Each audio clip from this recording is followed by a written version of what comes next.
And Ted Jeller too, and our host Fiction1h, and he brings it to you.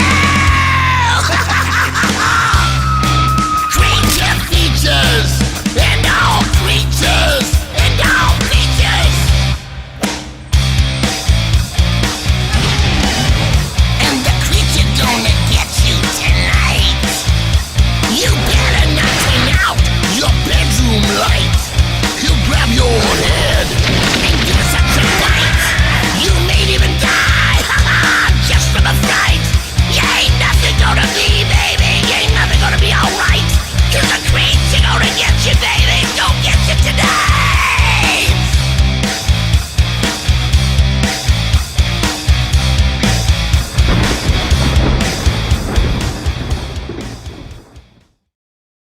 Those of you like myself who were science fiction fans in the 70s might recall a 1975 film entitled Dark Star, the tale of a futuristic spaceship commissioned to destroy unstable planets in the galaxy. It was an oddly wonderful film and just happened to be director John Carpenter's first theatrical endeavor. And it is coincidentally not the film we shall screen tonight. Of course it's not, and I never implied otherwise. Good evening and welcome to Creature Features. The delightful cherub to my left would be my mischievous young charge Tangella, and the sobering bloke with the penchant for derailing my monologues is my devoted yet bellicose butler, Mr. Livingston. And I, my hapless television viewers, am your host, Vincent Van Dahl. And yes, while we won't be showing the film Dark Star, the studio refused our request, the Manky Prats, we do have the next best thing, namely the star of the film, Brian Norell, a fabulous actor, writer, and cartoonist who will tell us about his storied career and no doubt other enticing tales. Oh, of course, the movie. Tonight we shall screen 1972's The Doomsday Machine, a colourful movie that involves space. Is that all you have to say about the film? Of course. Well, I haven't seen the bloody thing yet. I think I should like to be a bit surprised about it as much as our viewers might be. I did look at the box, however, only for the reason I feared we might have screened a Star Trek rerun and I would be forced to endure an hour of William Shatner's thespianic skills, or lack thereof. We are not a good horror host, are we, sir? Oh, do shut up, Livingston. And don't go away, loves, because it's going to be another night of spacefaring fright here on Creature Features. Stay tuned.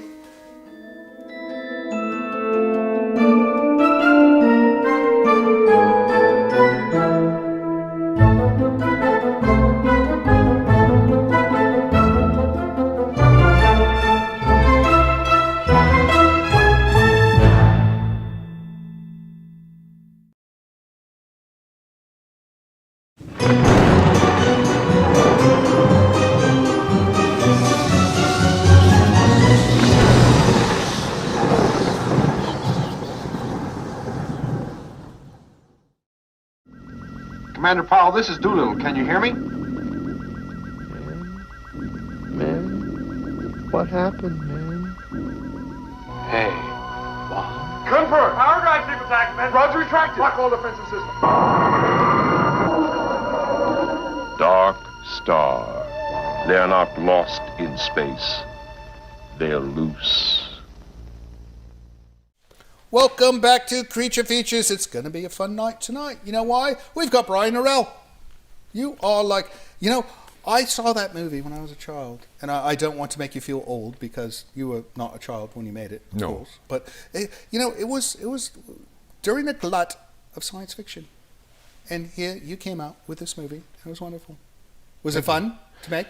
At times. At other times, when you can't breathe and you're being blown in with kerosene mist or having a helmet that has no breathing involved. I was going to write a thing about it once called acting without oxygen. So the parts where I could breathe were more fun than the parts where I couldn't. Right, oxygen is a useful thing, especially in space when you don't have In space, very, very good. Right. To have. Well, I'm going to get all the information on that. And you also do other things. You do writing and you do cartoon work. I do. And I imagine you're probably a stand-up comedian. I do that. An engineer to some degree. Engineering, haven't quite got there yet. All right, well, you've got plenty of time. So I haven't gotten there either. I am the most technically inept person in this entire household. It's nice. I don't have to fix anything. All right, and we're going to watch the Doomsday Machine. This is a good film, right? Oh, No? the high tech. I think he's playing with me. I don't think it's that good. I think he's just trying to be enthusiastic, and we appreciate that. All right, so let's start with the film, and when we come back, we're going to talk with Brian about everything. So you guys stay with us, all right? Good.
Chairman Mao has the key to that law. All we can do is to warn the rest of the world. How much time is there? Less than 72 hours.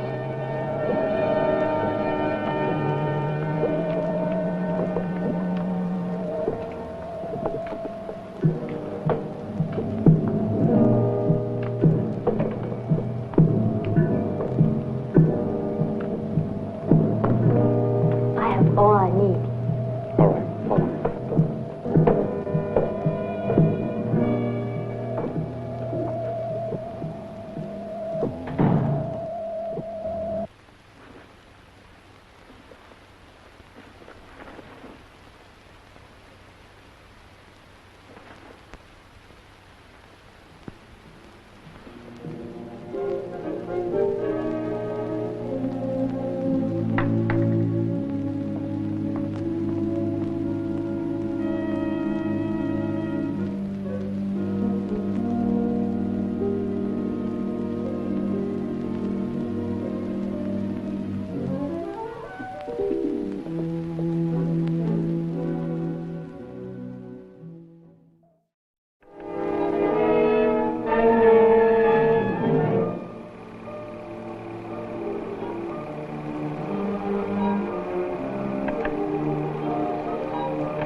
The device is suspended several hundred miles below the control unit.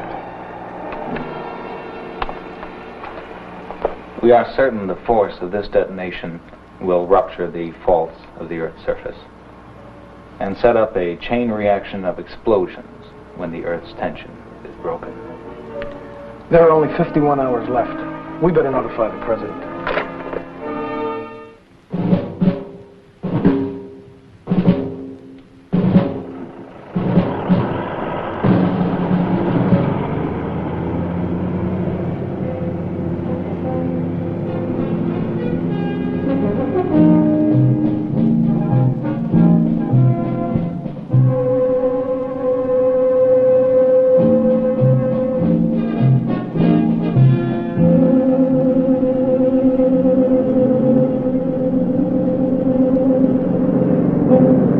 No go on pressure parity here.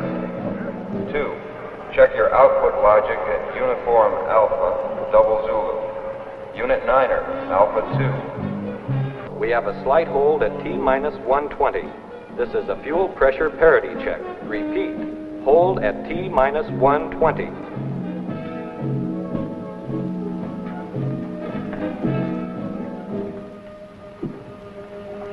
Gentlemen, it is T-minus 120, so we'll have to make this very brief. You all know Colonel Price, flight commander of our Project Astra.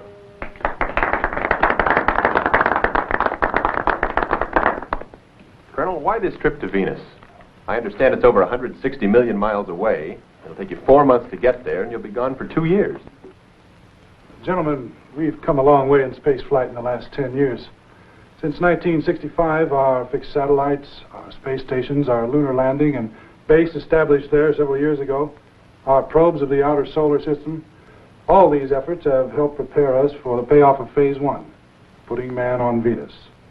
Attention. Countdown is resumed from T-minus 120. Repeat, countdown is resumed from T-minus 120. Gentlemen, any more questions? Yes. Why the astronauts take the long way to get to a planet? Instead of hopping straight across to it. Will Dr. Haynes contact Operator 5? Repeat, will Dr. Haynes contact Operator 5? Urgent. Operator, get me ground control, then base security. And operator, keep this line open.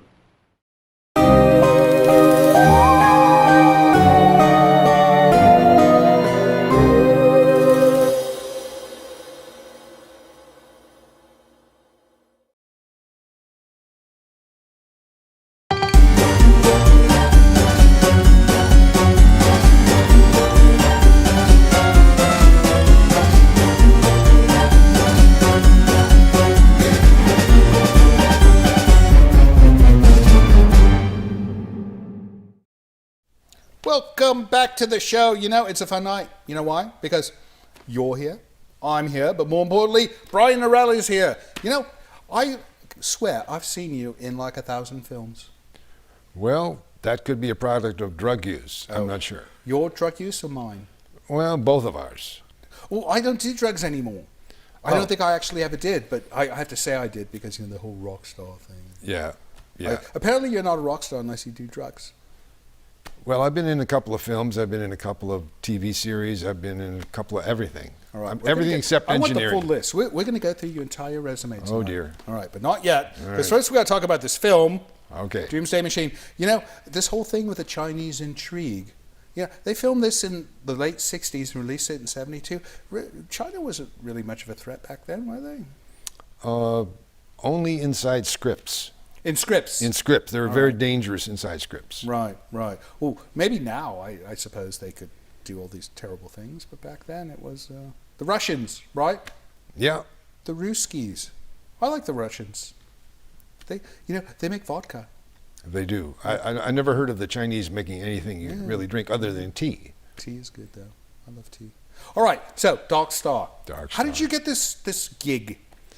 Well, I wound up at USC Film School, and I lived with John Carpenter, who later... The John Carpenter. Well, who made Dark Star, who made Right. Halloween and everything else. But you lived with him. I lived with him and Dan O'Bannon, who wrote Alien. Right. And Terry Winkless, who wrote The Howling.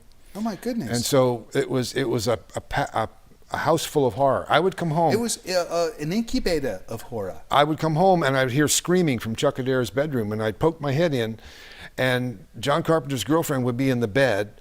Chuck would be filming, and John would have a rubber bat on a fish pole over her, and she's screaming, and it's just like, oh. You know, for a moment, I thought you were going to take us down a blue road. No, but that was just the normal, life at our house. And then when they all graduated, they went into horror, and I went into Sesame Street. But there are monsters. Actual Sesame Street? Yeah, I started writing for Sesame Street and wound up animating for Sesame Street for years later. But, there were monsters there. Right. Grover, Cookie Monster. So I suppose that is a bit horrible. Mhm. But, so Dark Star, how long did it take you to film that film? a couple of 2 to 3 years. It was like every time there was any money. 2 to 3 years? Anytime there was any money. Do the next bit, do the next bit. So I had to keep my hair out to here and my beard out to here. You wouldn't believe that now, but it's true. You don't say. You know, I was wondering if, you had to, match the hair and everything between... I just kept it that way, and my conservative bald father would go berserk, but that's just the way it is. No doubt. That's the way it is. If he could see you today, right? I look more like him now. He would recognize me now. Well, of course you do. Yeah, my father, he looked nothing like this at my age. I hope not. So I think he was lucky. Well, I was. I don't know.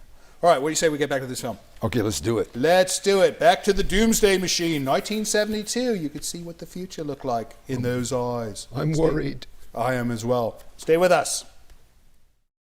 Attention, all SAC personnel. Report to duty stations immediately.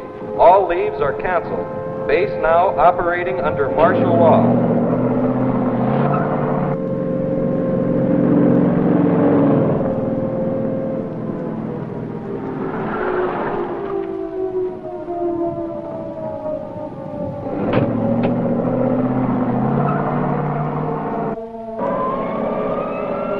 What is this? Where's the colonel? Astra Control Center will amend countdown to accelerate launch. All minor system checkouts are canceled. Reset all timers from T-90 to T-50. Flight crew prepare to board at T-30. Those checkouts can't be bypassed. It's a red alert, Mason. But the ICBMs are flying. It's fairly simple. This base is a strategic target. They want us airborne. What do you say, Doc? Relax, Danny. We'll know soon enough.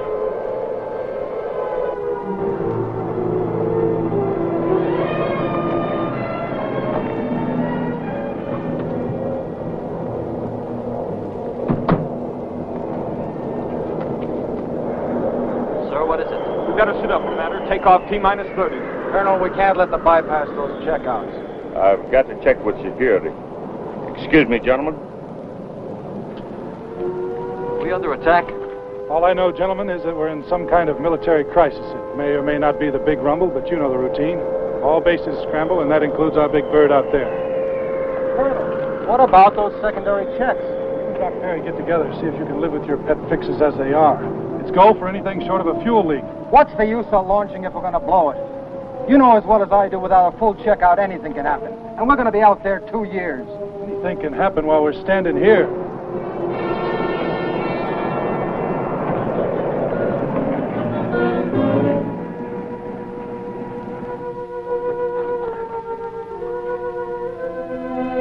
Colonel Price?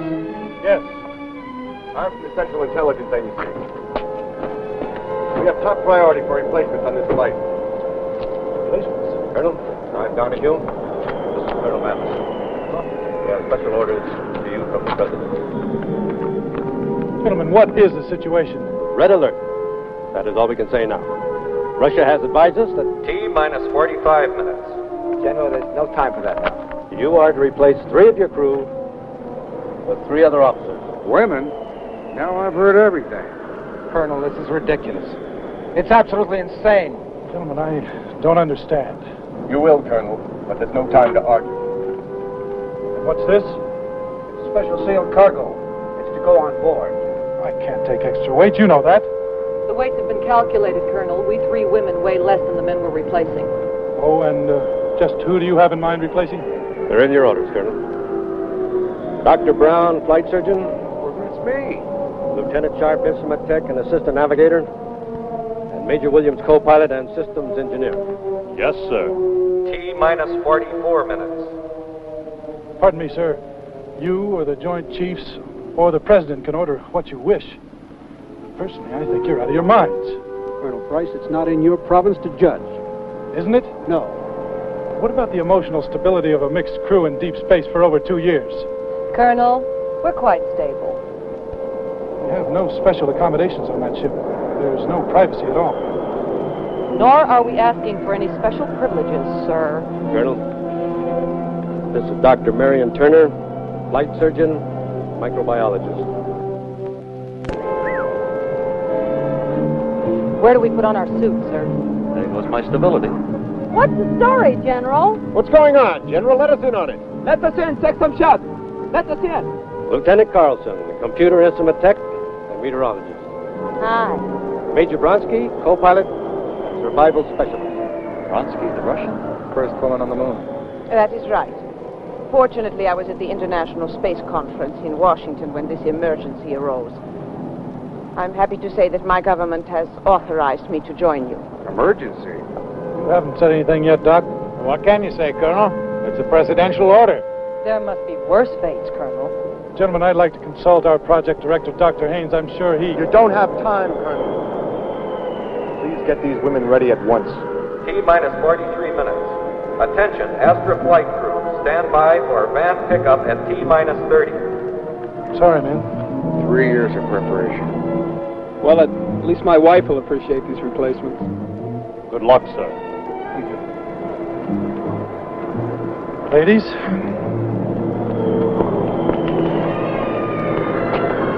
I don't believe it. I don't believe it. You know, there must be a practical side to having women along. You mean like having your socks washed? Everything okay? A-okay.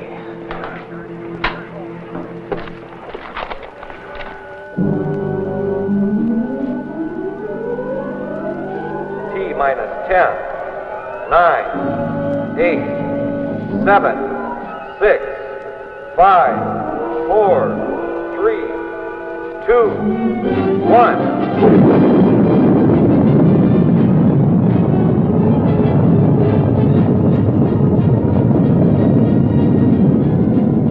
Ground control to Astra.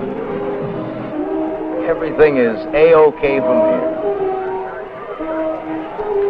All systems are go and you have a good climbing angle. Your velocity is 3250 at T plus 2 minutes. Confirm time sync and prepare for booster cutoff. Astra to GC. A-okay. I'll go here. Time sync. T plus 2 minutes, 15 seconds. Cut off T plus 3. Read you loud and clear. Confirm BECO at T +3. We don't like Dr. Perry's pulse here. He'll have it made if he can only take the second stage into Earth orbit. Astra to GC. Read you. 30 seconds to cut off. Colonel Price, this is Dr. Turner. Clear the air, Dr. Turner. How much time do we have before second stage cut-in? Clear the air. Doctor, you will have several minutes at low G before the second booster takes us into Earth's orbit. The ship's gravity control is on. Ground to Astra. Dr. Turner has a point. Before second stage cut-in... We are T +2 and 45 seconds.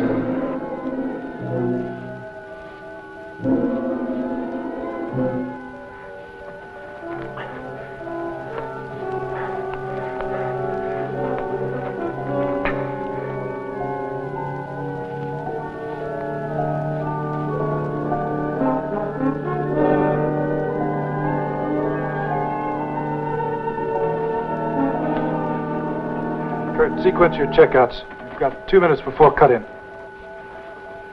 Give me half G on the gravity neutralizer. You got it. Colonel, what about Dr. Perry?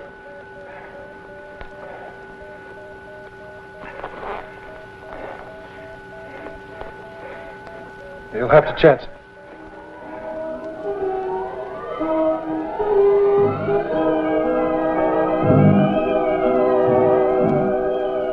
Dr. Perry must have pure oxygen. Now ask Aeromedical for his reading.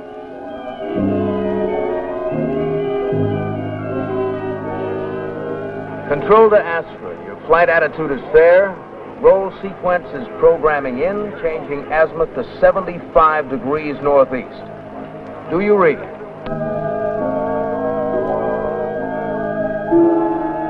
Astra to GC, roger.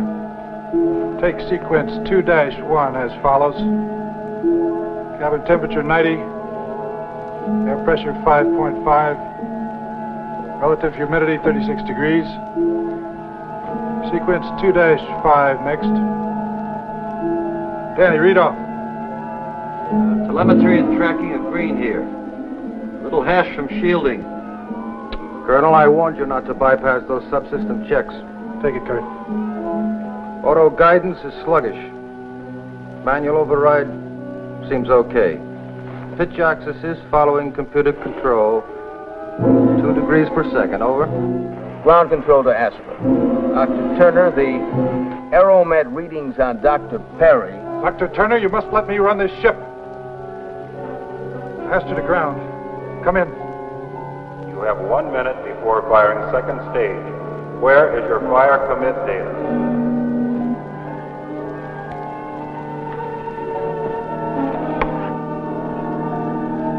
Repeat, where is your fire commit data? That's Perry's sequence. Major Bronsky, get into your seat. We fire in less than a minute.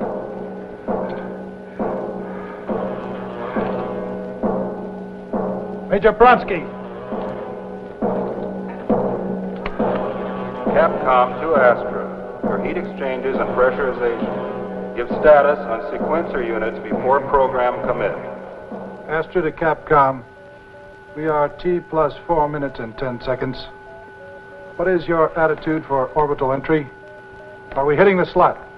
Capcom to Astra. We can't bring up your nose. Hit your overrides and fly by wire. You need 4 degrees vertical pitch.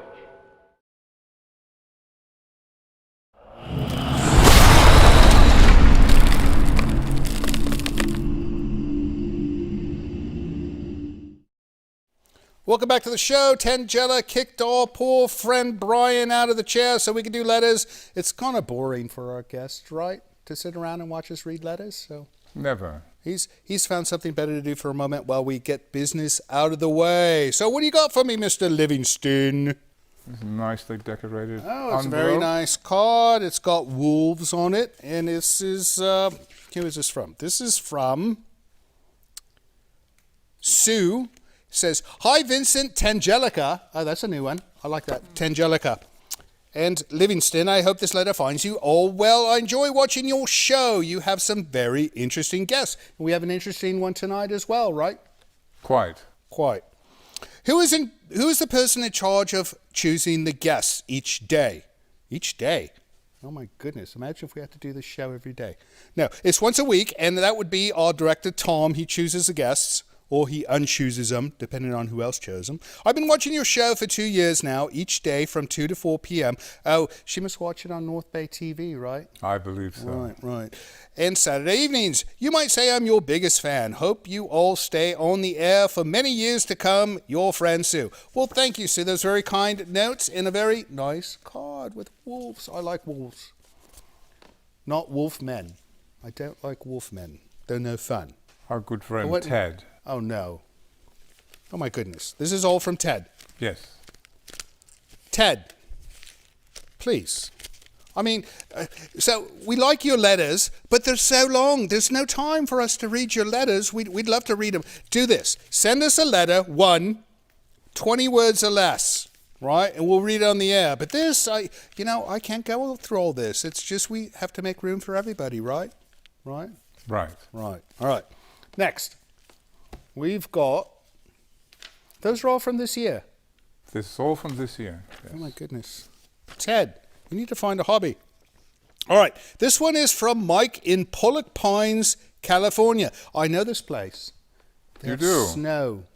Oh. Almost all the time. And there's pines. And I don't know why they're Pollock, but they're pines, right? Pining for Pollock Pines. Hello, Creature Features. More creatures on Creature Features.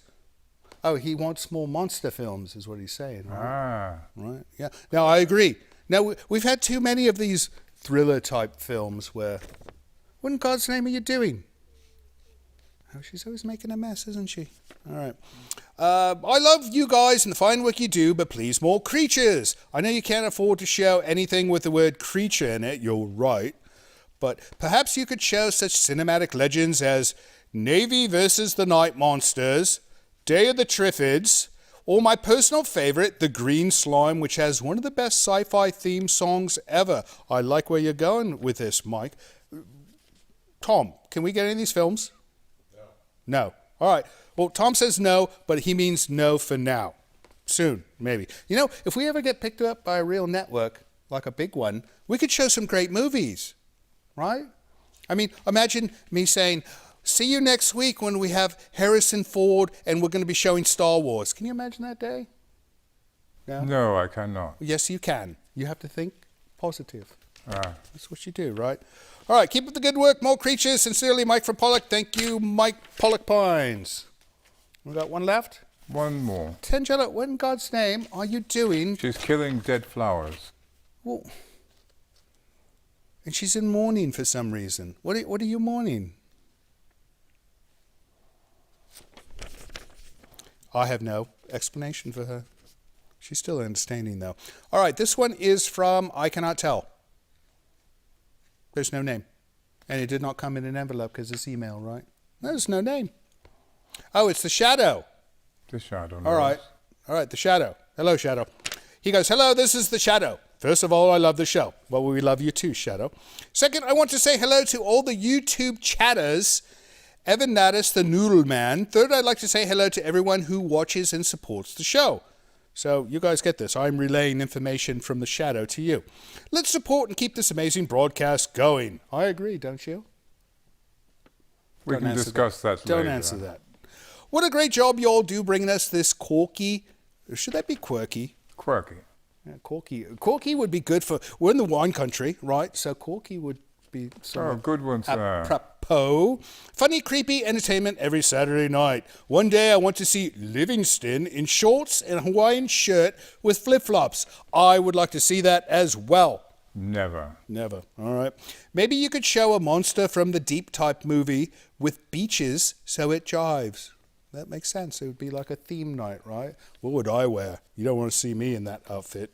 Thanks again for your hard work and the amazing show. P.S. The Shadow knows what evil lurks in men. Crime does not pay. Well, it pays for some people, I imagine, right? No? We'll never ask him about this. All right, that's it for letters. If you'd like to send us a letter, you would use this email address appearing in this region. Or if you'd like to send us 50 letters in the post, like our friend Ted, use this address here. All of it will get to Mr. Livingston, much to his chagrin, and he will pass it to me, much to my pleasure. Stay with us. We're going to get back to the film, and we'll be back with Brian soon.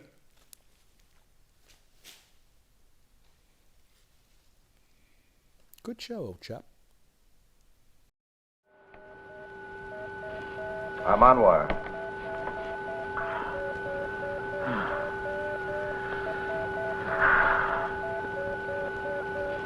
That's it. 15 seconds to second stage cut-in. Major Bronsky, Danny, 15 seconds.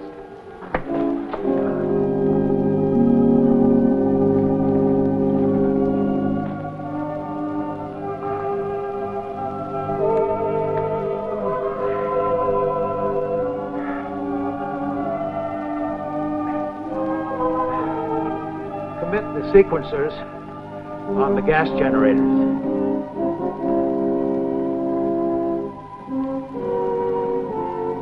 Committed. Everybody grab tight. Capcom to Astra. All lights green. 4, 3, 2, 1, 0.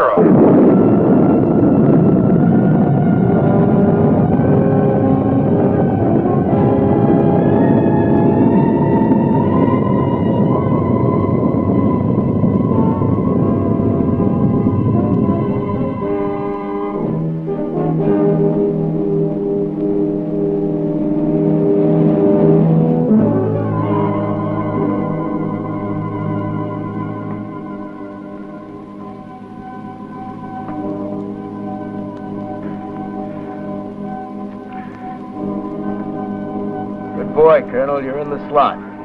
Earth orbit established. Prepare for Venus launch at T plus 1100. Venus launch, T plus 1100. T plus 11. They're moving us ahead again. Combustion sequence in. Purge valves green. Gas generators full pressure. You're A-OK.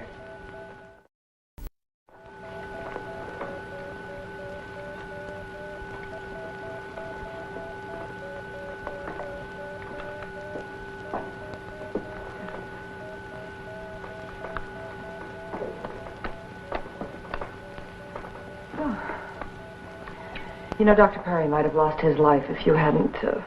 We're thinking of one life. The Colonel was thinking of all of us. Escape velocity reducing to ballistic course speed. Dropping to 18,000 miles per hour. Cabin pressure up to 0.9 atmospheres. Set control to AGCS.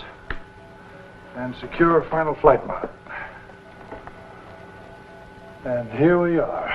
The old girl didn't pop a rivet. Venus, open your arms. They sure pushed us out of Earth orbit fast. I got a feeling there's something more than a war involved. You'll have plenty of time to ask them. Everybody get unplugged. Does she know why we're here? No. Are you going to tell her? I hope she never has to find out. Yes.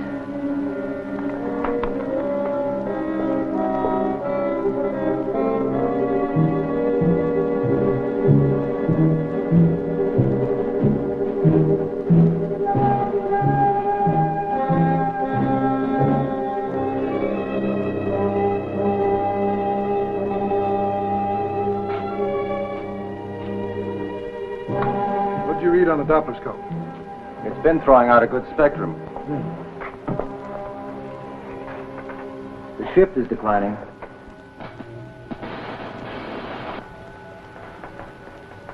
Velocity 17,500. I'd say we're 40,000 miles out. We'll put it in the ship's computer and see what we get, Doc. Right. Well, let's get these wires off, huh? Yeah. What's her name? Turner. She's a doctor, isn't she? Mm-hmm. Can't wait to take inventory, huh, Kurt? I happen to think she knows more about this cruise shift than she's letting on. Danny, get me Astra Control. I want to talk to Dr. Haynes. Right. Hey, they've got us. Think about Russia and the U.S. Chinese are at it again. That's news. Picking up a bomb is static. Must be the Van Allen belts. Or China, with her nuclear toys. What does that mean, Doc? Well, it's possible that new device they came up with. Well, that's why the pig rumble. Well, that's my guess. Their principle could start an uncontrolled chain reaction. That is, if they're mad enough to try it. Doc, you'd better get your checkup. Oh, I'm much better, thanks. Much better. You know, for a while there, I thought I'd never make it. If it weren't for you, I'd probably... Me. Thank Major Bronsky and Danny. I don't know they make them like that anymore. Come on, Kurt.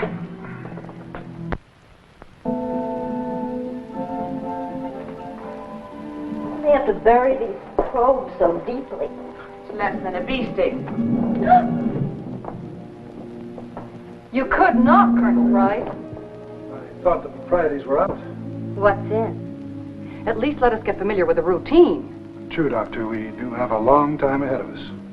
And with only 3 personnel modules on this ship, we should get quite familiar with the routine. What is it?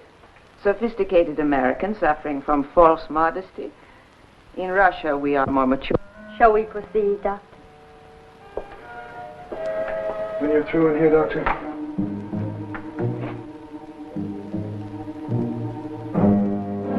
Coming, Kurt? Oh.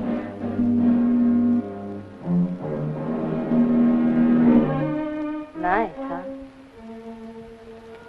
Katie, this isn't a hayride. We're here for a serious purpose. What could be more serious than a hayride?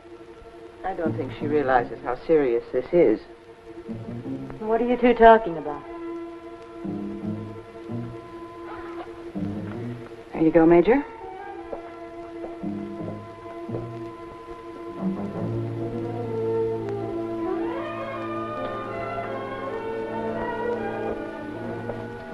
I can't get over it.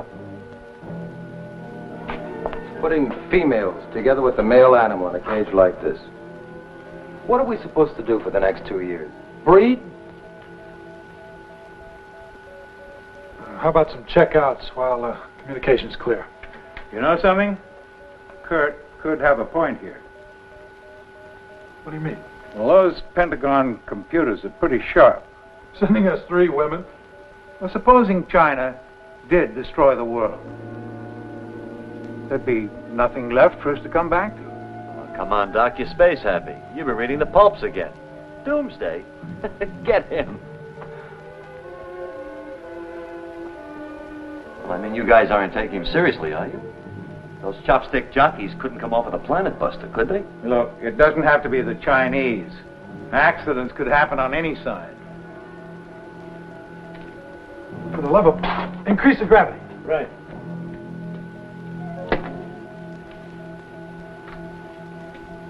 A ham sandwich? The mustard.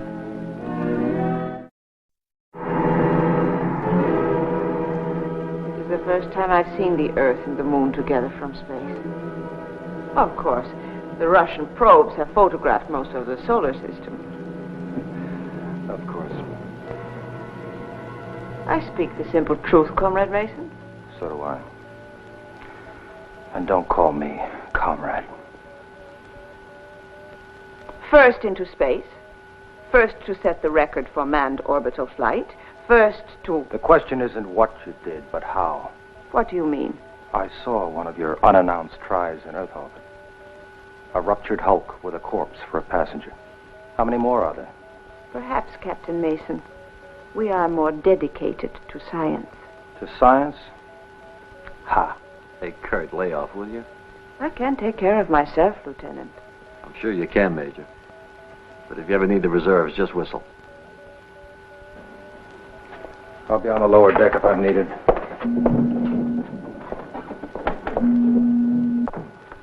He's not really a fink.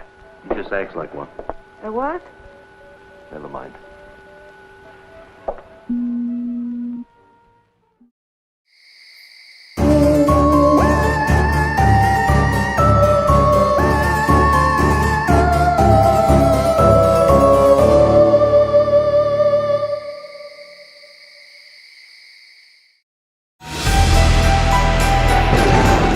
portion of Creature Features is brought to you by CreatureFeatureStore.com, the official merchandiser of Creature Feature accessories.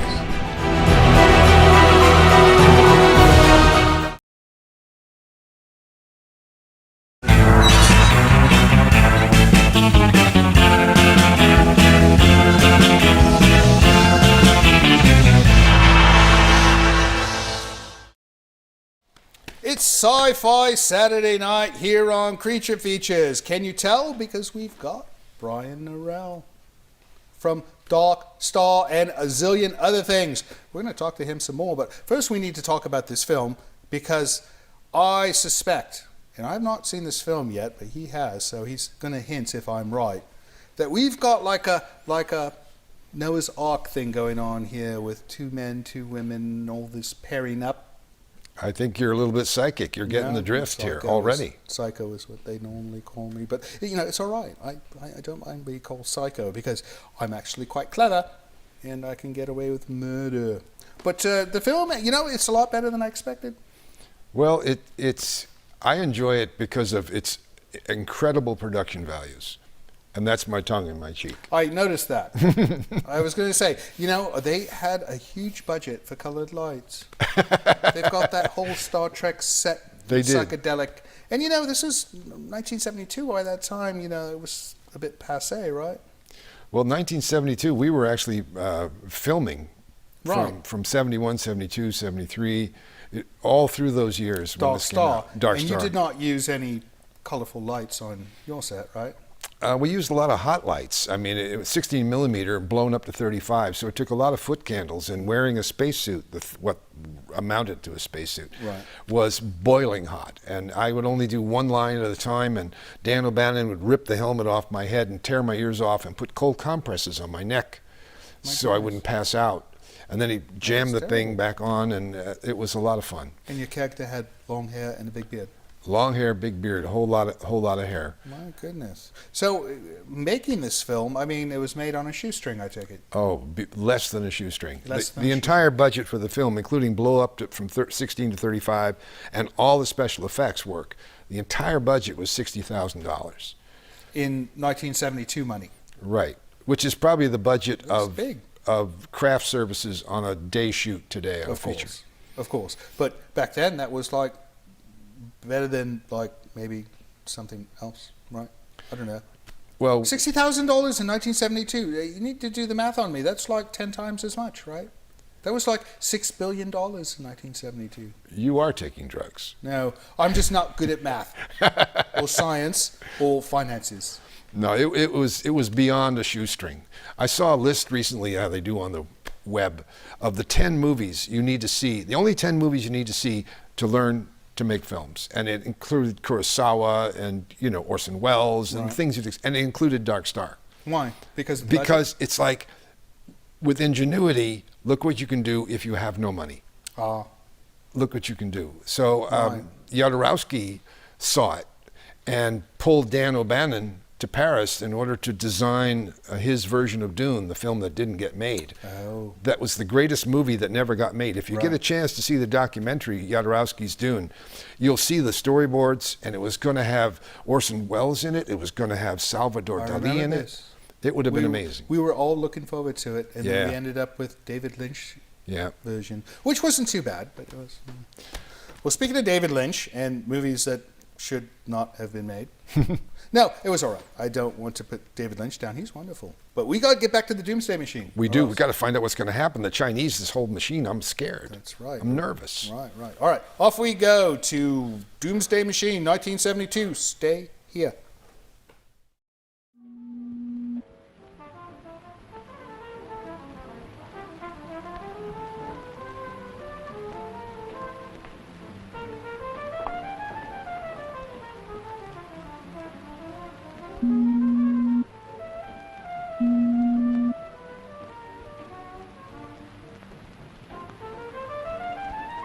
Hello.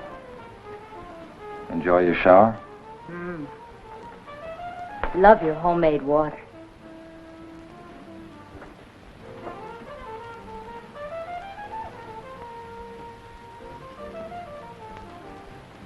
We do travel first class. Where's that music coming from? Our later-day Marconi seems to have broken through the static. Who? Oh, Danny. I think he's cute. If you like boys.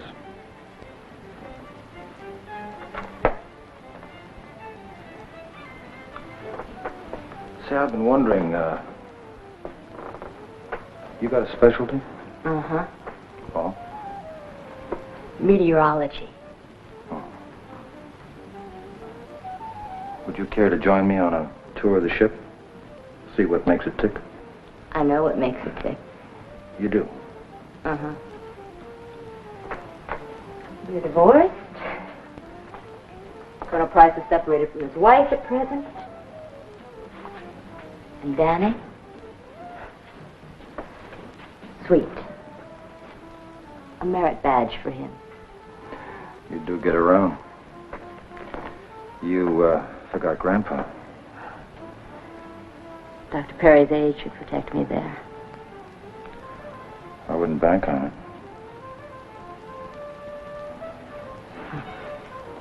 Let's cut out the games, huh? You know what's ahead of us. We're all going to be cozy together for a nice long time. Now, why don't you relax and enjoy it?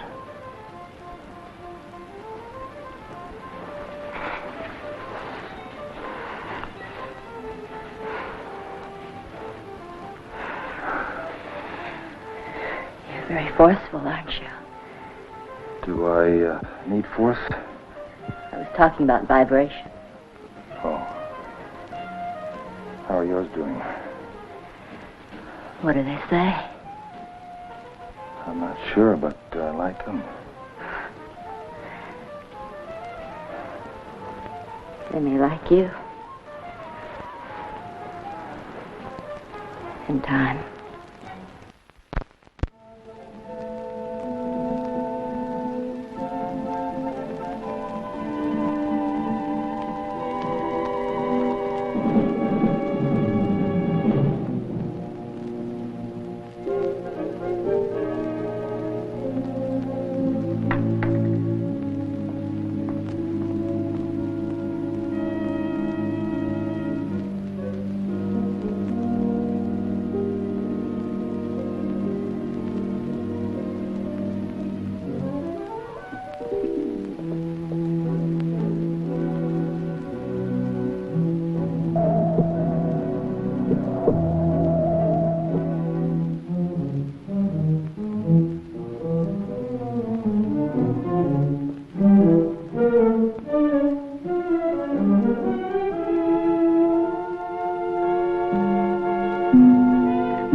Going.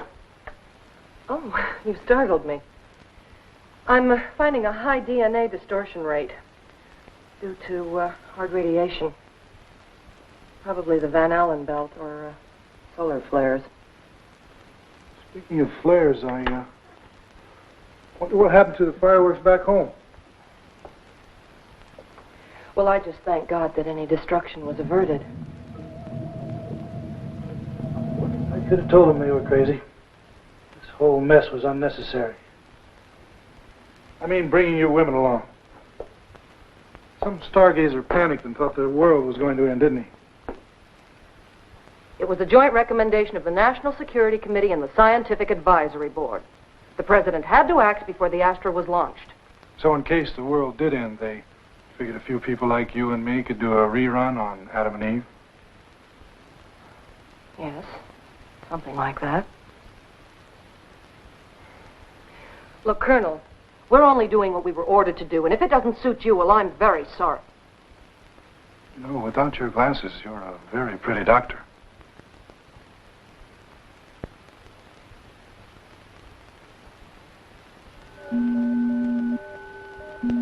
Oh, I'm sorry. I came to see about supper. Oh, it's the altitude. It works up the appetite. I'll help you, Katie. But, Doctor, Captain Mason has not got to me, as you say. Ah, there we are, folks, fresh off the space farm. I must confess, your country is certainly first in the culinary art of space cooking. Well, it smells delicious, Danny. Thank you.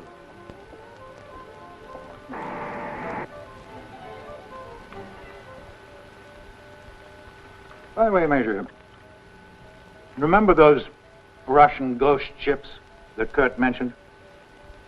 I'd like to ask you... I know of no ghost ships. Well, there was an early Venus probe.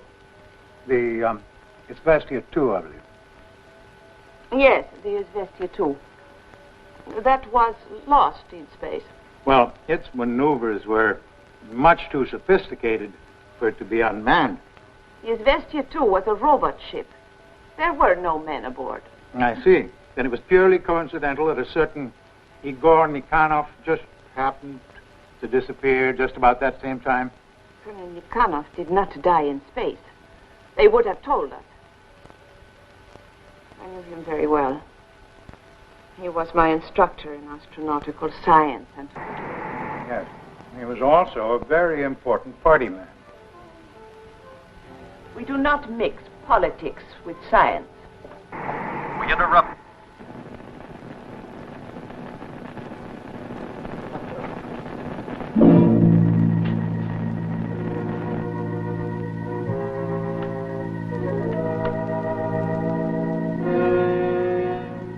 He was cut off.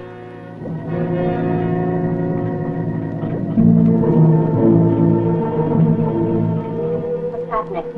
Why the delay? A million miles out, it takes a few seconds for transmission to return. What do you see, Kurt? Nothing unusual. Still there. What is it?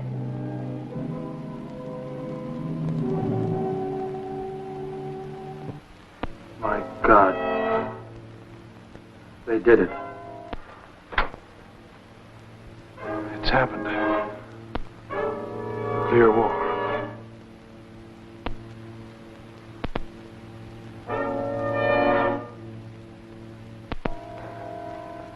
Come on, everybody. What's all the big surprise about? 2 years from now when we get back.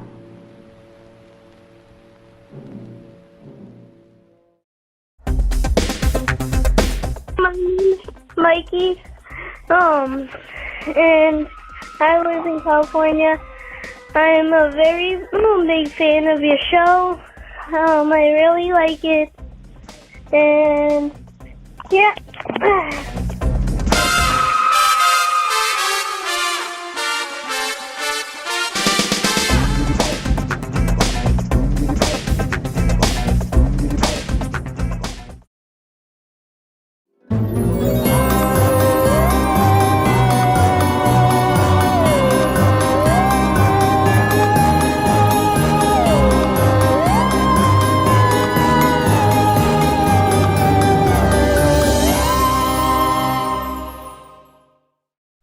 You know, Brian Norell, actor, cartoonist, writer, I don't think the Chinese would just blow up the Earth like that.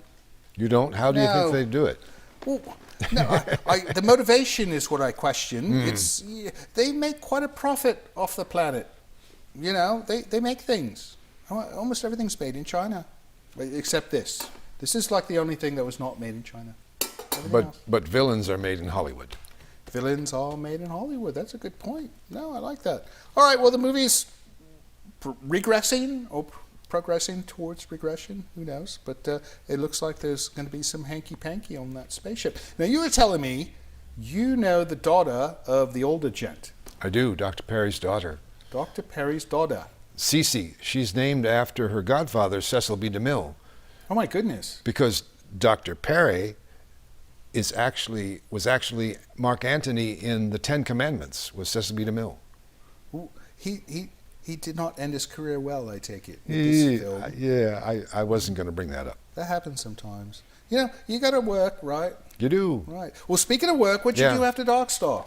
Well, I was actually at the Comic-Con in San Diego as a guest and hooked up with the estate of underground cartoonist Vaughn Bodie, who just died.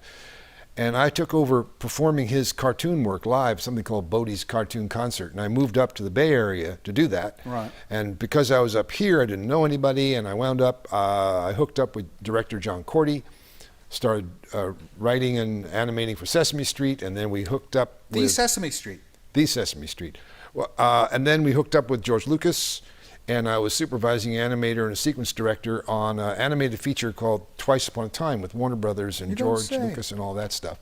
And then so I was in animation for several years. I got out of that, went heavily into educational films, and then wound up co-starring with my wife in a Bingo and Molly, a children's series for the Discovery Channel. That is wonderful. So let me get this right.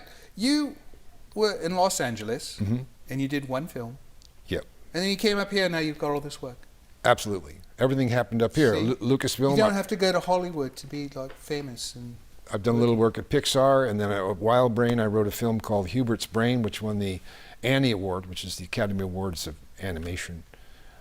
So that was all Bay Area stuff. So you're much more than a cartoonist. You're an animator as well. I was an animator and a screenwriter and a writer and an actor, and I'm still acting.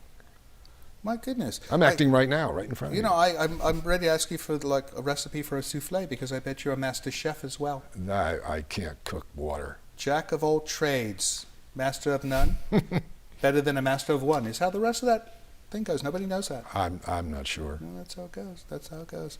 Well, that's amazing. All right, we need to like get close to the end of this film. Well, particularly with the world blowing up, it's kind of concerning. I know. You know, it's like I hate it when that happens. If we were watching the film from within the film, we would no longer be watching the film because we're dead. That's right. There's just 7 people left, and they're not us. Things like this. I think about these things. All right, you stay with us. You stay with us, because we're going to hit that movie right now. When we get back.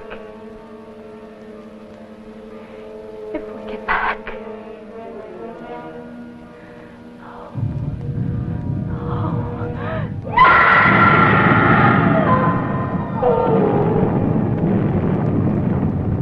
It's the one thing we feared.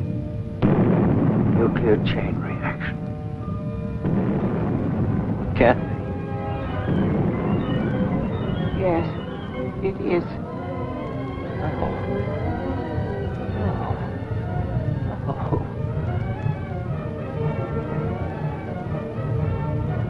That's static. It's radiation. No. Get me the filters.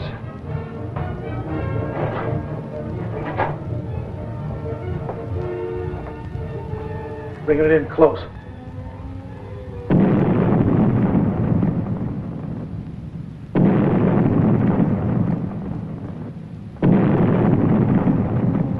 It's gone.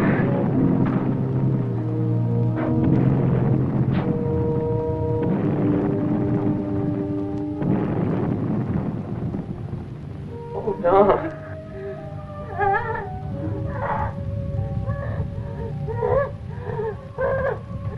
Will you shut up? Mason, will you shut up?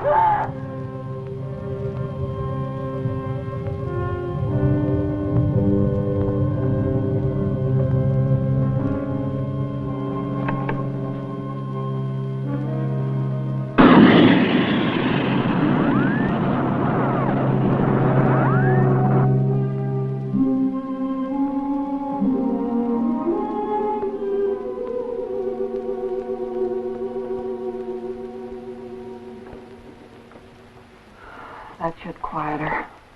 What about you? You gonna be all right? Yeah. I'm just so cold. So am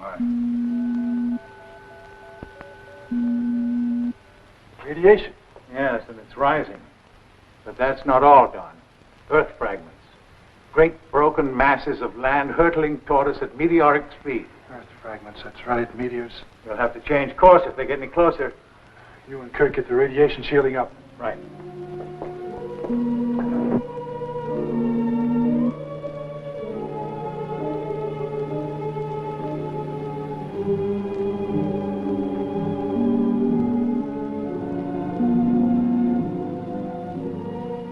We're gonna make it. Well, I hope so. I want to live. I want to live! Come on, Kurt, get a hold of yourself. We all want to live.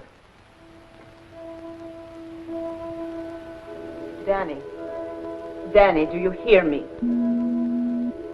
He's just been sitting there like that. He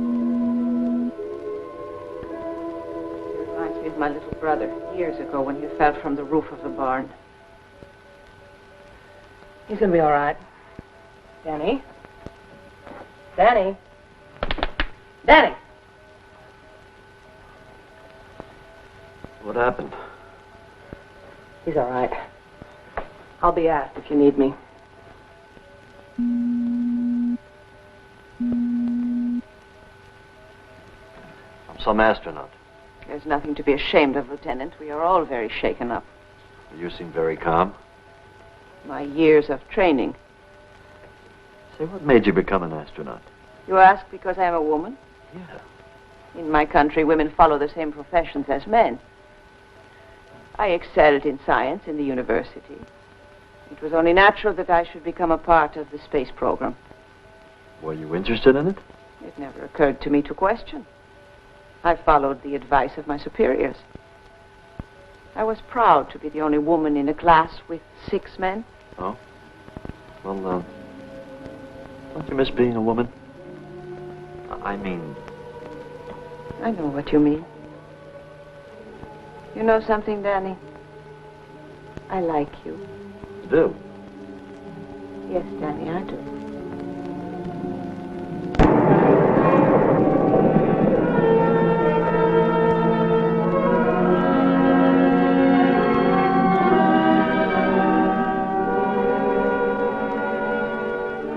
That's a lot better. That curtain cuts the radiation to about 5%.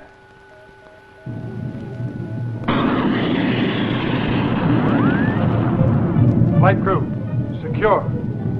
Get into your seats. Meteors. Repeat, secure. Meteors. Meteors. Come on, Mason. You okay? Yes, Come on, then.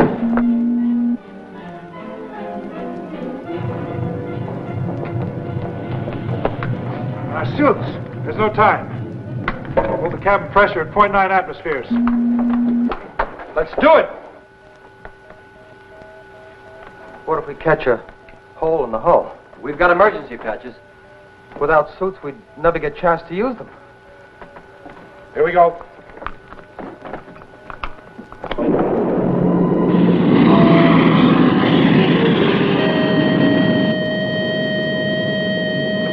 Will you cut that damned alarm? It's driving me nuts! 15 degrees elevation fast. We're not plotted. We'll get lost. 15 degrees. 15 degrees!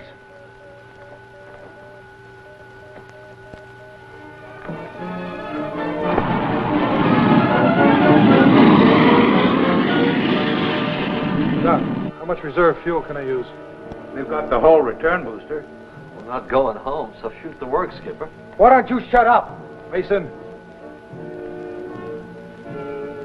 We're clear. Drop us back 15. Cut the engines. Cut the engines. Save the fuel. I will. When you level out. Okay.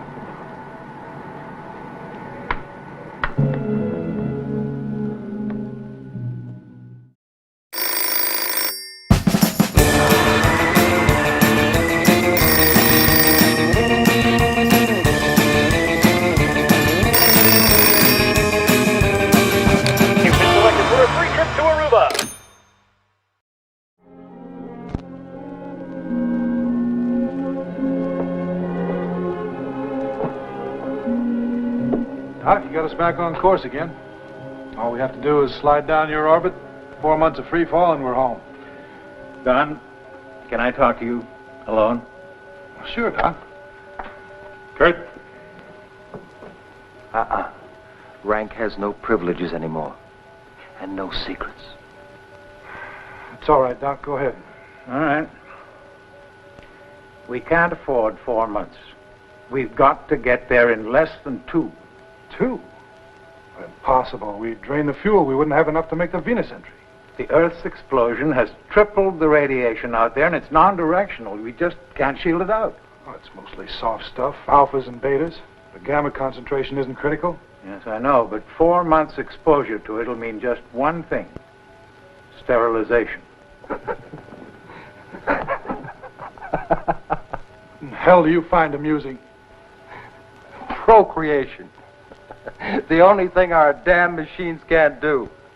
And we're gonna lose it. Well,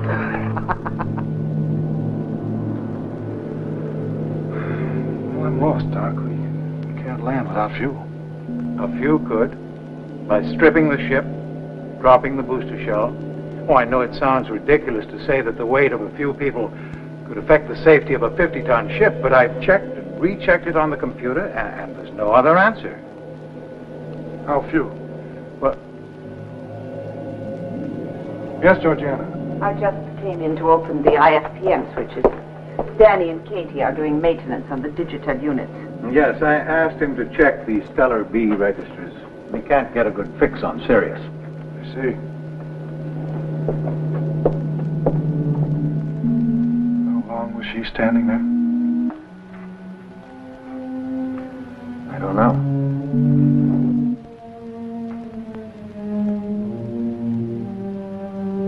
Georgiana? What is it?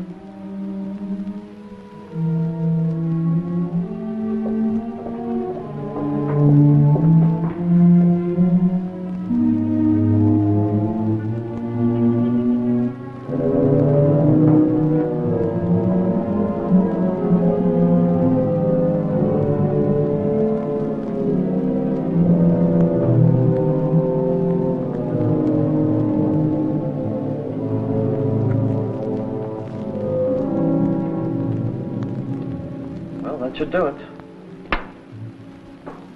Hey. Hey, those are tears.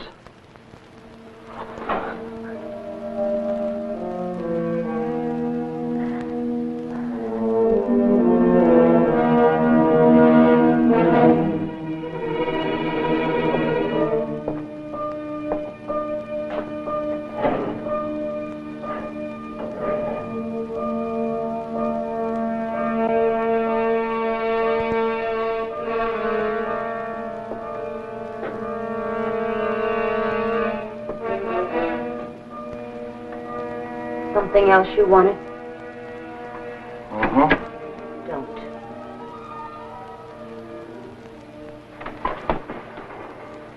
Don't your vibrations ever stop? You know it has to be sooner or later. Why don't we make it sooner?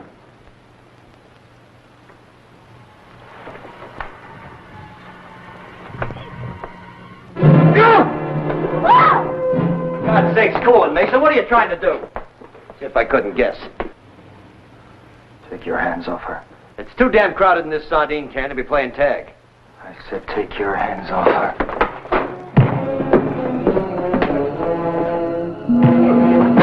Bring it up! Mason, I've had it with you! You straighten up or spend the next 2 months locked below.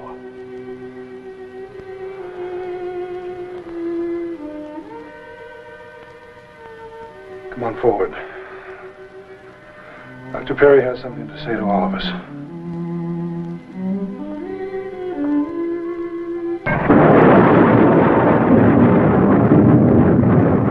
So you see, the omnipresence of all this radiation leaves us no option.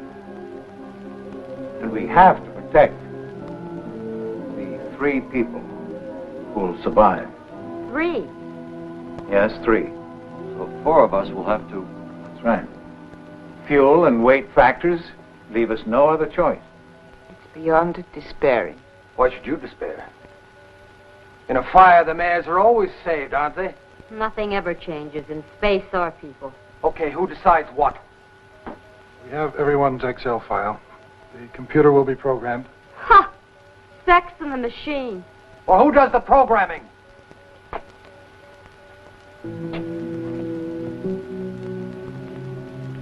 Dr. Perry. Any objections?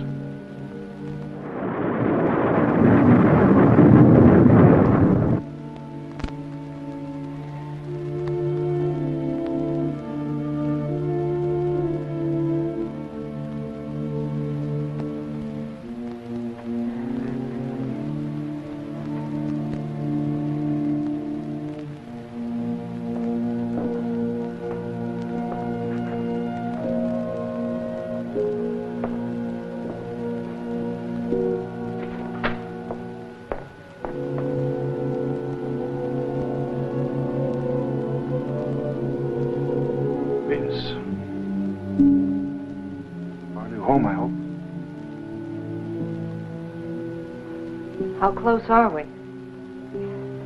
Less than 1 million miles. Only a few days now, and we'll be entering into orbit around her. Only 3 of us. Only 3. I hope you're one of them.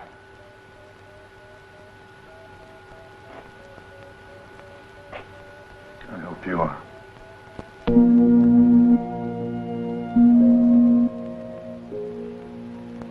At the start of this trip, I had a whole world to choose from. Now, Now there's just me, huh? Just you and me.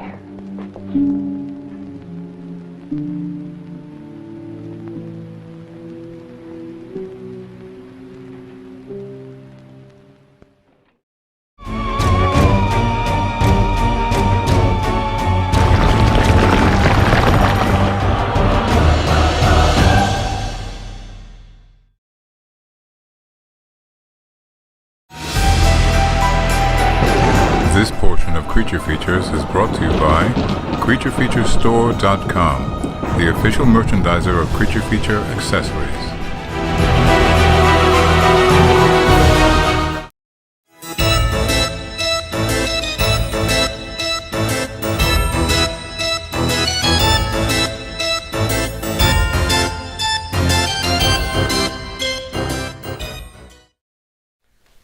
You know, how do you think I would look with one of those bouffant hairdos? Like the Well, I just don't understand how they cram them into the motorcycle helmets. It's a wonder of science, really. It is. Pat, you know, it's set in the future somewhat, right? So, Well, I hope so, Right. because if that's the present, I'm getting nervous. no, it's like past future. What do they call that? Retroistic future? I think it's backwards into a wormhole. It would be like a special technology that would make it shrink, Yes, and then when they remove the helmet, poof, it becomes large. very large. I'm sure the scientists behind the making of this film have it all figured out on paper. I could be wrong. Sometimes I am. All right, so fun film, still going, almost over. Let's talk about you, though. So you've done some very interesting things lately, he was telling me during the break, and you need to tell our friends at home some of the things you've worked on, like... Well, I'm proud of stopping a bloodshed in 13 Reasons Why, Season 2. It's a very popular show. It is, and a very serious show, Right, a very well done show. And I'm Mr. Barber, and I blew the whistle on Clay and Tyler and hopefully stopped a whole lot of bloodshed. So they were going to be like school shooters or something? Well, they're playing with serious weapons and on my property. And you're Mr. Barber, or Mr. you Barber. are a barber? Mr. Barber is All my right, name. all right. Yes, yes. So I've been picking up whatever work comes up this way into the North Bay, and I had fun on Venom, watching the stunt drivers do unbelievable things. Venom, the Marvel movie. Oh. Yeah. And that was like on Netflix or something, right? No, that was a feature release. That was in the theater. Yeah, it was and I in the missed theaters, it. yes. You know, I'm so busy doing the show, I never get out to I the was cinema also anymore. an NFL team owner on Ballers with Dwayne Johnson. I love Dwayne Johnson. Yeah. Especially the way he spells his name. It's like Dwayne instead of Dwayne. I was amazed that his stand-in looks just like him, and it's just as big. Turns out it's his cousin. It's his cousin? Mm-hmm. Well, that's a good gig. Yeah, it is. I bet he did not have to go to acting college like Dwayne. No, but he probably had to pump some iron. Yeah, right. I guess there is some work involved. Yeah. So you were an NFL team owner. Yes, briefly. It was How during. did it feel? I got driven up to the Fairmont in a $250,000 Bentley. Oh my goodness. That was very nice. A $250,000. What model is a $250,000 Bentley? The cheap one. That's not the cheap one. I have a cheaper one than that. It did not cost me $250,000. It must be the. I don't know the model. I don't look at that end of the showroom because it's Well, out of I my was only price in the range. car for about 3 minutes, but you know, you take what you can get. How fun! So you're becoming sort of like the everyman of television. Well, it's in the like movies. every job. I mean, I've been an animator and a director and Right. a writer and screenwriter and animation screenwriter, and you know, so I'm trying to do everything, but I just haven't got to engineering yet. No, yeah, you and me both. Yeah. Maybe we could take a course together. Let's at do it. at the local college. Yeah. Right. We can go to university. It'd be fun. It would be. Well, before we go to university, we got to go back to this film. We got to go back to Venus. We got to get to Venus. We're under pressure here. Well, hopefully, it's going to happen that way. Don't you dare tell me the spoiler, but I'm going to find out soon. So are you, as we get back to the Doomsday Machine. Stay with us. I'm nervous.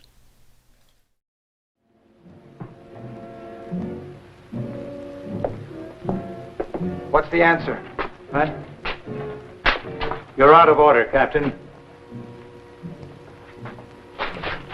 Pretty fancy programming, Doc. That information is for Colonel Price. Why? We're all in the same mess. You're gonna love this. I know, Katie. You must be bitterly disappointed. No, not at all. It's almost biblical. A patriarch, Adam. Fatherly, kindly. I think it's a fine choice.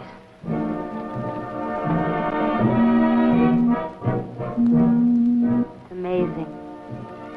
The wisdom of an unemotional machine. That man represents 1,000,000 years of knowledge for tomorrow's generation. You really buy it, huh?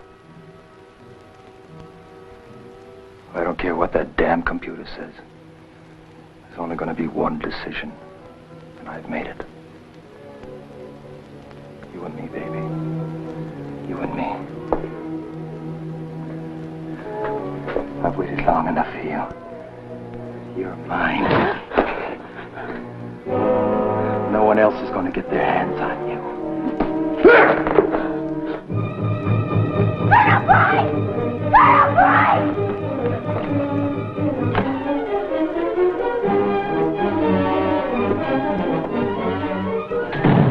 You're crazy, Kurt. You know that you're crazy. You don't want me. Harry, it's disgusting.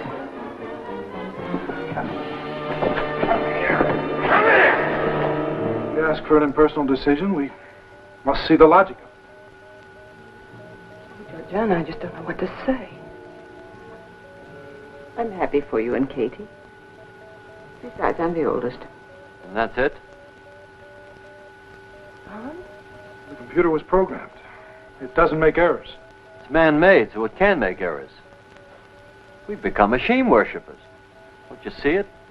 We're so used to flying on instruments, we don't know solid ground when we're standing on it. What are you trying to say? He's trying to say that you and Marion are very much in love. You're young and vital. Essential ingredients for an infant humanity.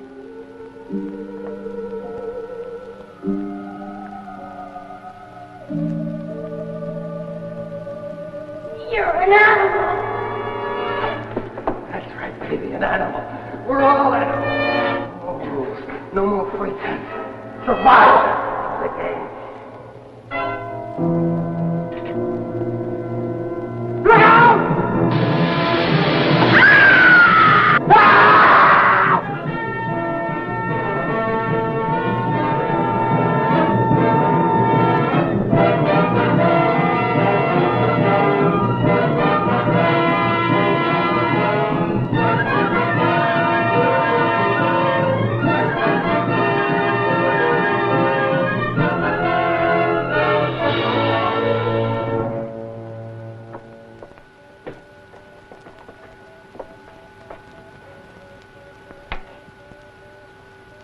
Kurt.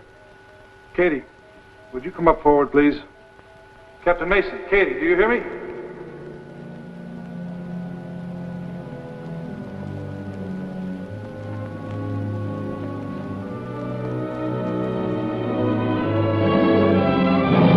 My God.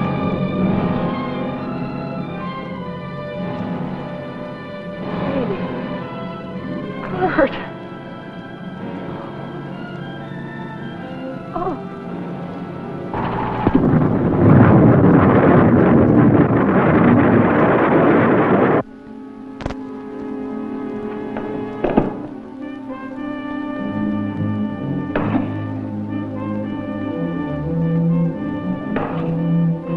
No, not bad. What is it?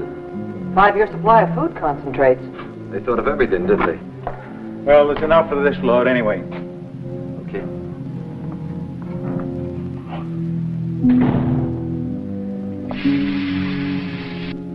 Those are Earth fragments.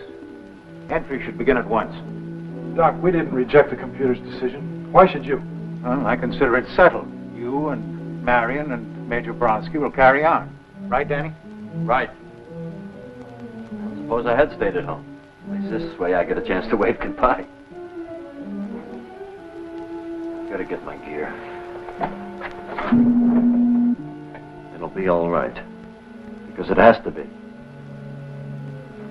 Danny, hold it. Nobody leaves the ship. It's all of us or nobody. What? You heard me.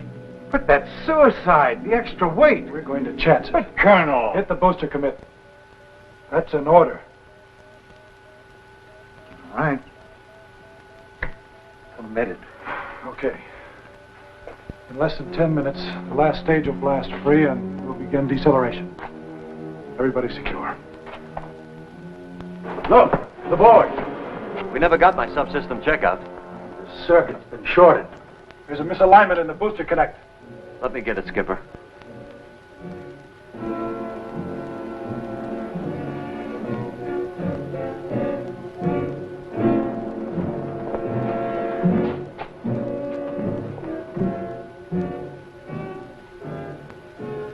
He will be all right, won't he? If the booster blasts free, he could use it as a raft. We're committed. We can't stop the sequence. You mean he can't get back to the ship? We'd be gone. Fasten your straps.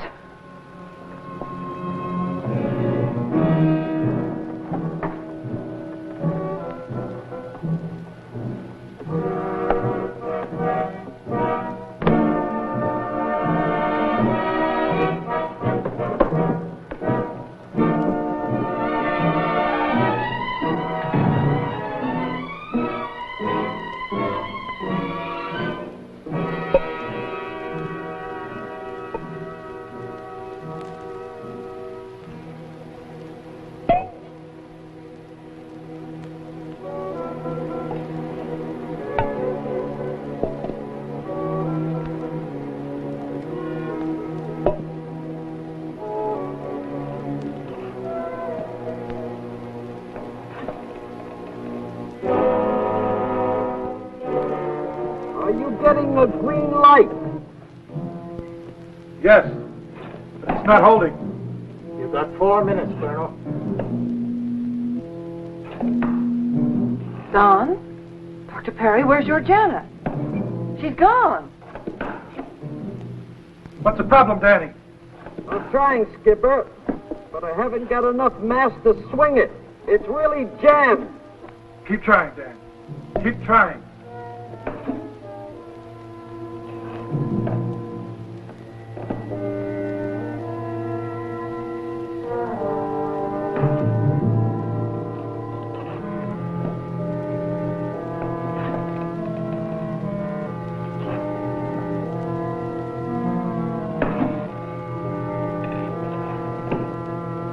That's it, Danny. You got it.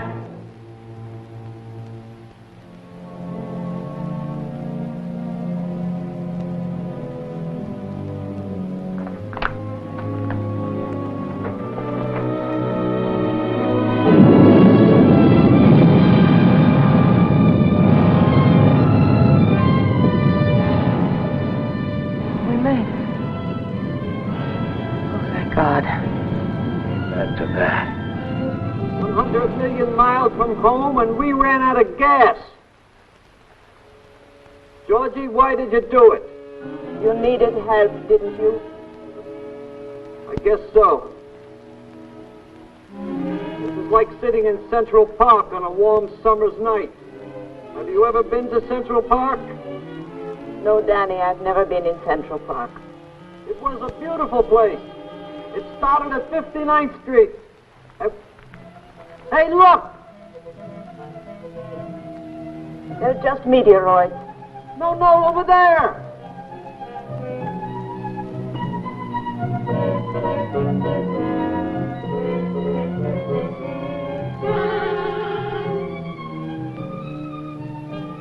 It's a miracle!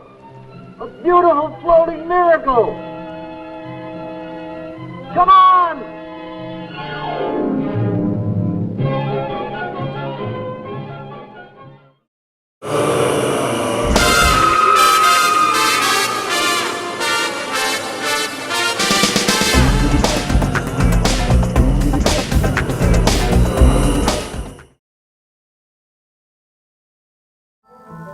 This is Livingston, and you're watching Creature Features.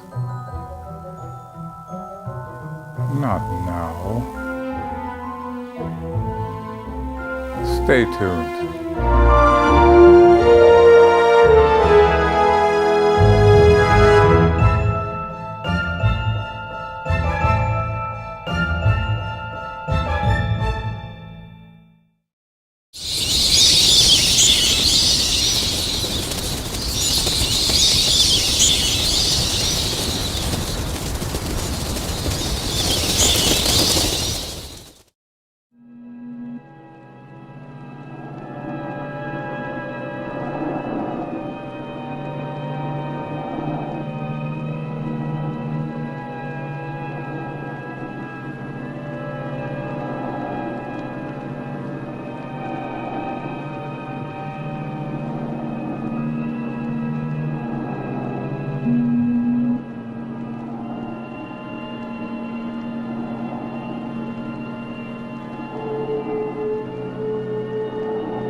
Georgie, it's Russian.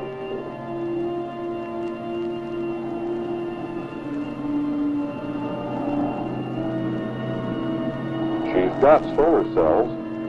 That means we've got electricity. This is the Earth's Vestia, too. I don't care if it's the Flying Dutchman. Let's go inside and repair the reed. Come on.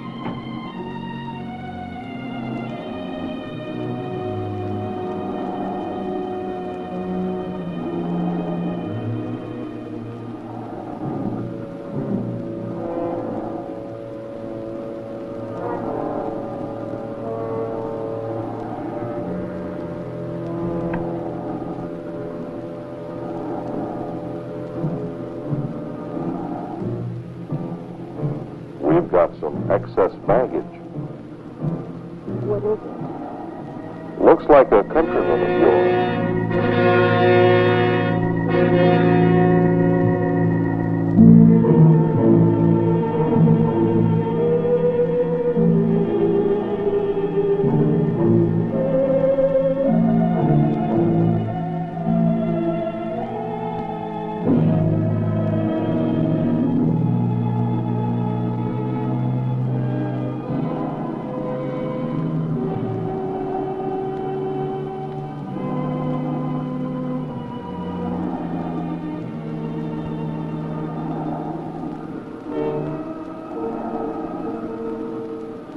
Astra, over.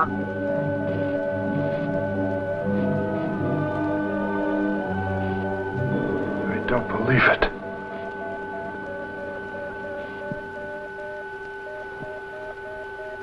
Danny! Where are you? This is Astra calling. Is Vestia too?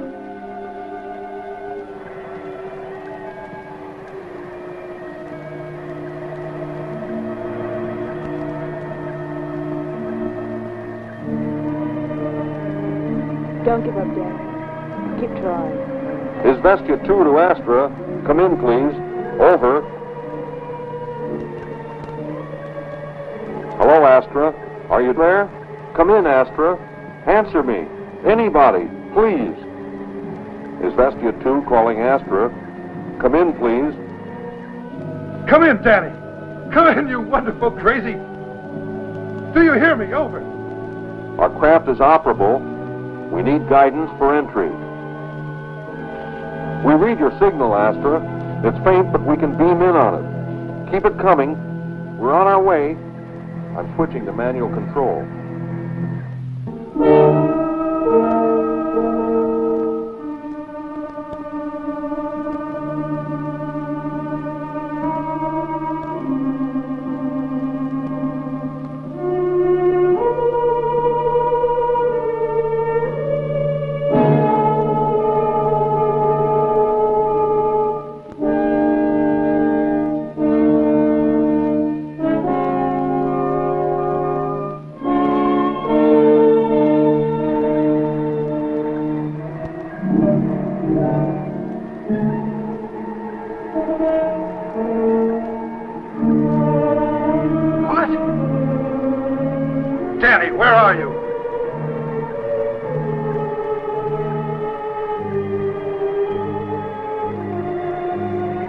Georgie, activate the view screen. I want to see where I'm going if I'm taking this baby in by hand. I'm activating the image stabilizing systems. We're set on wide scan. Should be able to get reception from Venus shortly.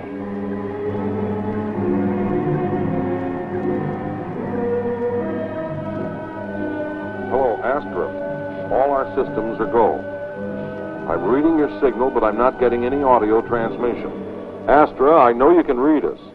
In 2 seconds, we're going to boost our reception.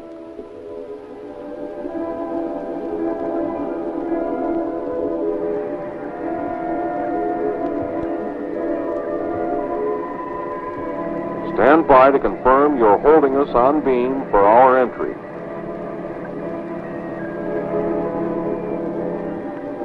Do you read? Over.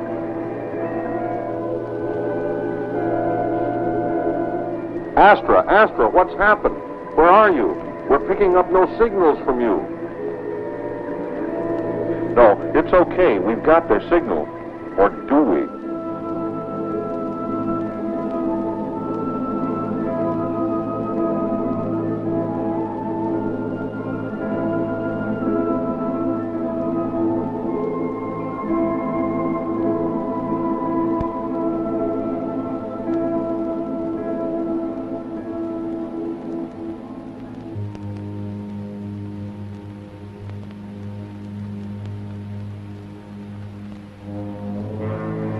Hello, Astra? Astra, where are you? Astra. Last of man, listen.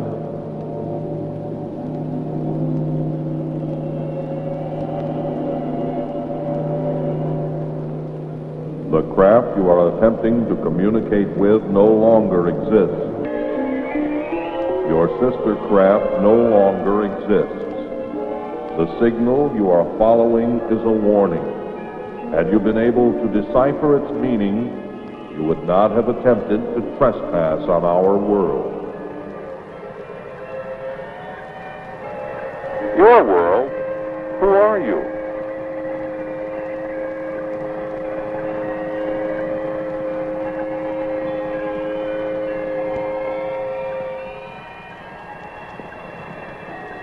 We are the collective minds of this world your craft now orbits. Be it enough for you to know that during the span of our evolution, our civilization has witnessed the birth and death of worlds and suns untold.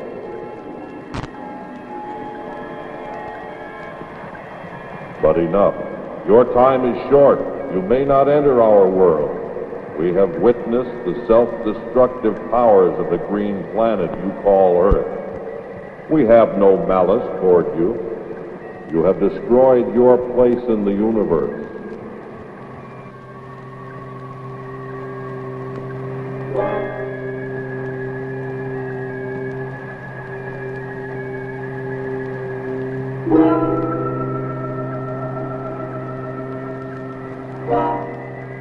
Last of man, listen, of this we will tell you. Your journey will continue. Something very strange and very great awaits you beyond the rim of the universe. And now, last of man, your journey will begin.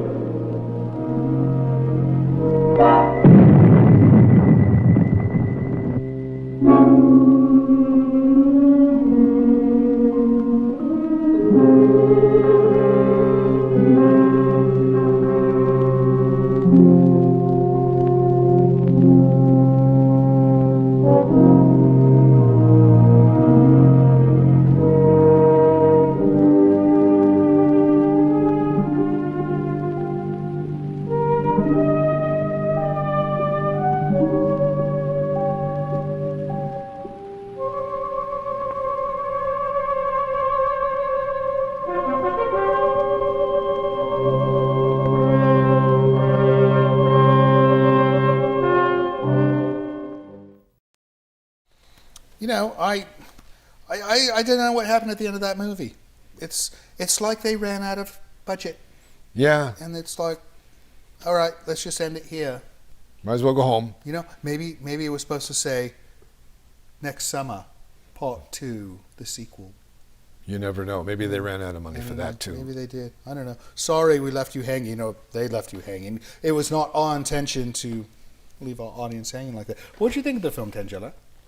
You didn't like it? Why? Oh.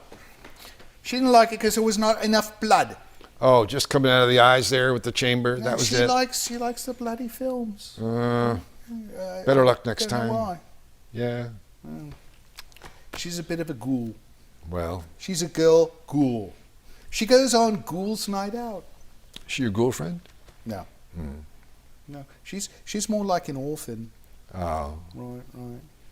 She just lives here. I see. And causes trouble. She doesn't cause me any trouble, but she makes poor Livingston miserable. Oh dear, poor He's chap. a nice man. He is. Doesn't deserve it. But speaking of nice men, what are you doing next, Mr. Nice Man? Well, I've got some books of my own coming out soon, I hope. Cartoon books with dogs.